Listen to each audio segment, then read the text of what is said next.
Okay, I am on my lunch break. I don't have a lot of time. I came home. There are over 10 spirits waiting outside. So, I told the bad ones to come back later. They're going to take more time and effort. And I asked for if there's just, a nice, good spirit that we can do nice and quick to come on in. How many spirits are in the house? 8? So 2 came in. Are they a couple? No. Are we doing this one at a time? All right. Okay, so first spirit. Are you here? Are you sitting in the chair or are you standing right here? Al.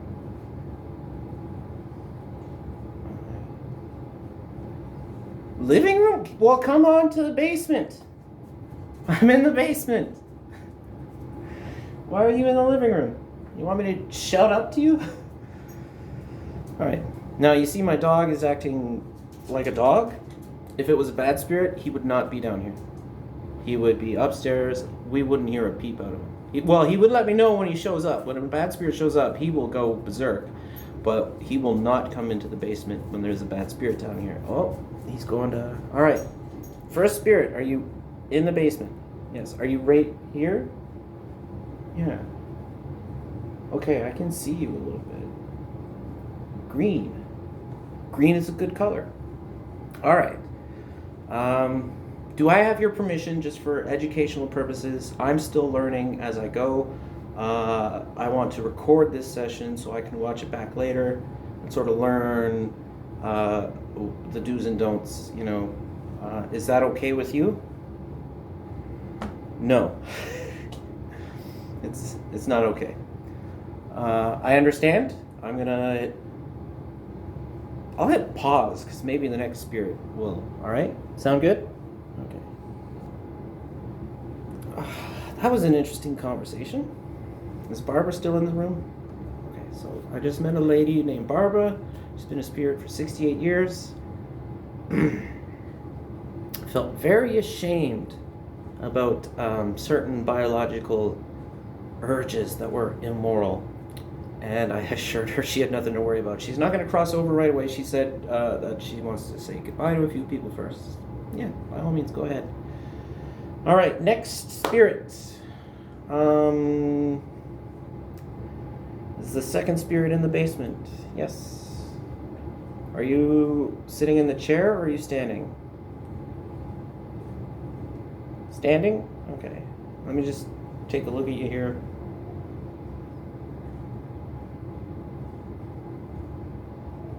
Is that purple? Congratulations, purple's a good aura. That's my aura. Okay? It means you're spiritually inclined. You could potentially be a psychic. I should start first. If you would be so kind, I am learning as I go. I've been able to help a lot of spirits, and I want to help a lot more. In order to do that, to help me learn, I would like to document this conversation and just so I can watch it later, learn a few things, maybe show it to a few students. They can learn a few things. Nobody's going to know who you are, and it's basically just the camera's pointed at me. Is that all right with you? We're good to go. Okay. I'm Catherine, two-spirited witch, practicing witch, and a priestess of Hecate. I should warn you, you don't want to try and lie to me, because you may be able to fool me. You are not going to fool who I represent. It's not going to end well, all right? I'm just going to make that clear right now because of an incident that happened a couple of days ago. What's your name?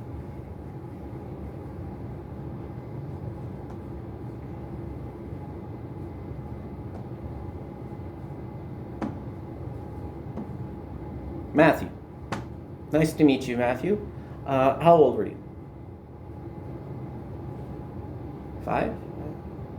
59? 59 years old. What year did you pass?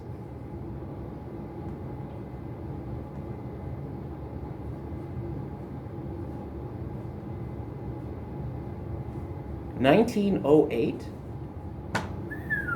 That's a while ago. That is quite a while ago. Not the longest I've ever heard of, but that's a long time ago.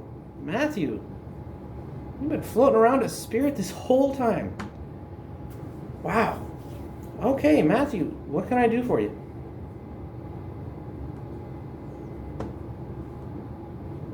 Please forgive you? Right. Yeah. That's what it is. Everyone's coming to me for forgiveness. Let me guess. You passed away. You were scared about maybe some things you've done. You felt really guilty, and you're too scared to cross over because you think that when you do, there will be some judgment. Is that right? All right. And you like forgiveness. Okay. So, forgiveness for what?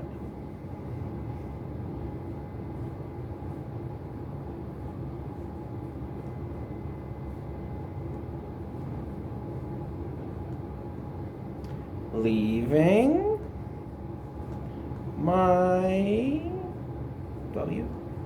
leaving your wife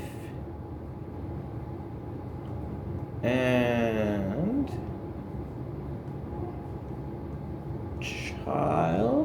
children.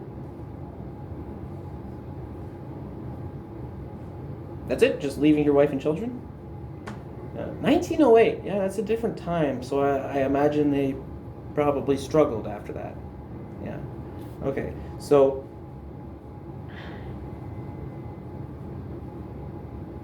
how long after you left them before you started feeling guilty?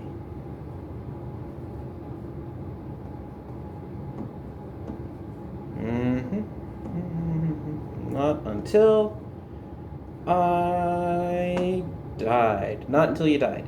Right. You left your wife and children. How many children, if you don't mind my asking? 7? 1908. You live on a farm? No. In a city? Woo! Yeah, I mean, it's not horror. It's not the worst thing I've ever heard, but I kind of feel bad. You left your wife. Did she have a job? No. 1908. I don't think she did. 7 children? Yes. So those children probably had to pick up some slack and help out. Yes. Did you ever check in on them? No. Why did you leave? I couldn't live like that. You couldn't live like that anymore? 7 kids. You know, I don't have any children myself, but I can tell you, as someone who doesn't have children, I want one at least. I understand the stress. I understand it is stressful in ways I can't imagine.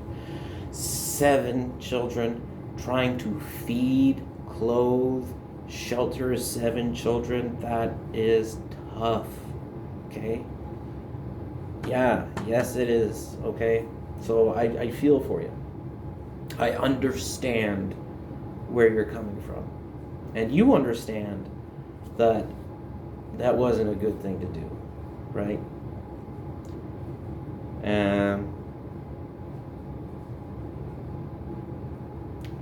But you didn't feel guilty until you died? Yeah. So after you left them, what? You just went off on your own? Like, did you drink a lot? Like, be honest, like, just, this is between you and me. You know, you left your wife and children. At the time, was it worth it? It was worth it at the time.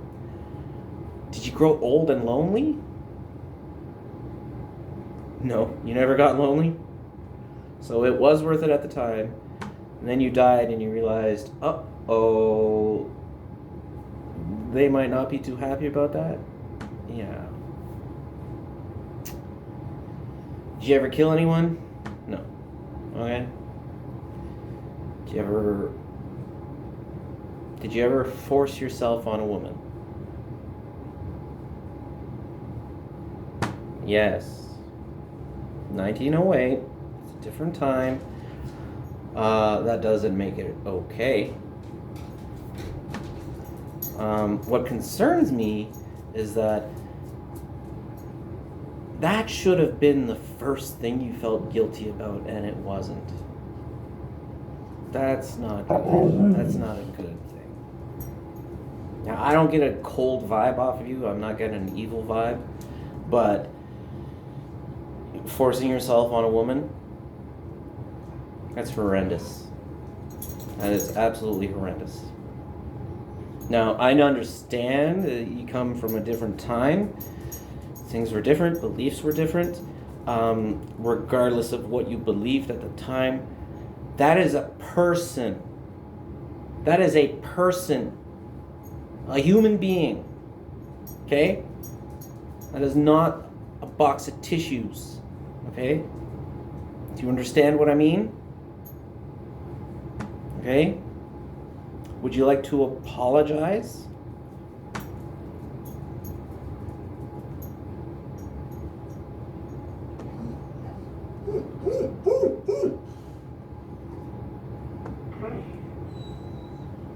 I'm sorry. Do you feel bad about it?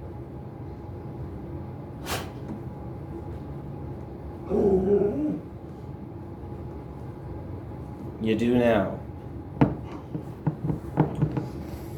You do now.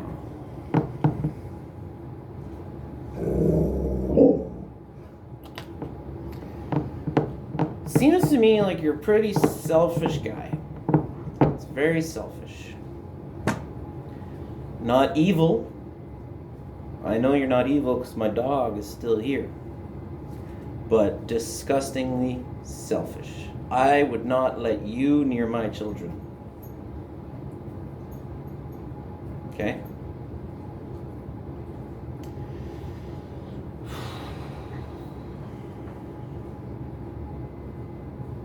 If you could do things all over again, would you have stayed with your family? Yes?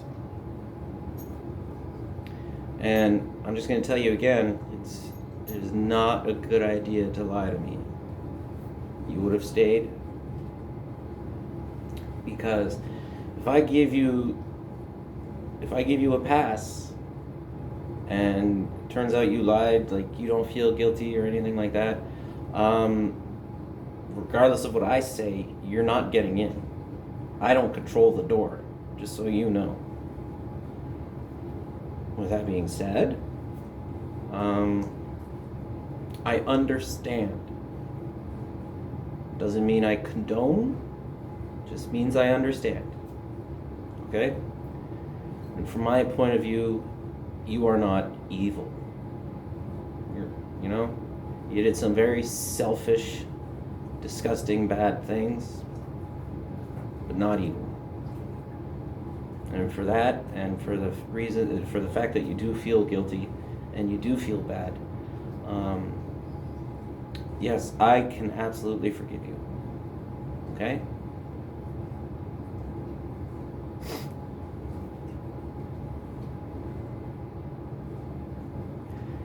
Yeah. So, are you Christian? Yes. Whew, okay. So,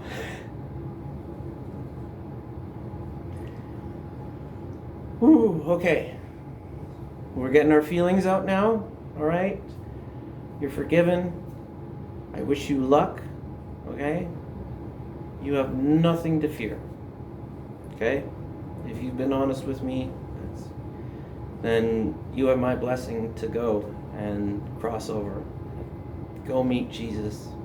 I hear he's a great guy. All right? Sound like a plan?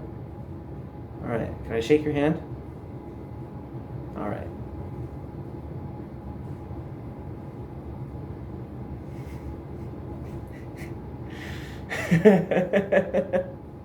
Okay. All right.